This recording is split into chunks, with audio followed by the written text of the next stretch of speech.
كانت خاصني شي خضيره والديسير، ومشيت لواحد المحل، واحد الخضار في المدينه، يعني ماشي في السوق الاسبوعي كيف ما مولفه كنتقدا.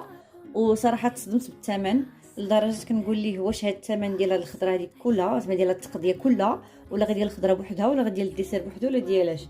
قال لي لا، راه الثمن ديال هاد التقضيه كلها اللي خديتي. تبارك الله 22 درهم ونص. جابت لي قريعه حمراء، هذه بغيتها على قبل الكسكسو ان شاء الله. غنديرو غدا هي ولفت. والكورجيت، خديت البصله، خديت مطيشه، خديت بطاطا، واحد الربيطه ديال المعدنوس، 3 ديال الحبات ديال الخوخ، وهاد الكميه ديال الليمون. غتبان لكم ان كل حاجه خديت منها شويه شويه، لانه ان شاء الله باذن الله العطله ما بقى لها والو وتجي، يعني ان شاء الله غادي نسافروا، وبالتالي ما كنبغيش نخلي من مورايا الخضره في الثلاجه اولا الديسير اللي غادي يضيعوا.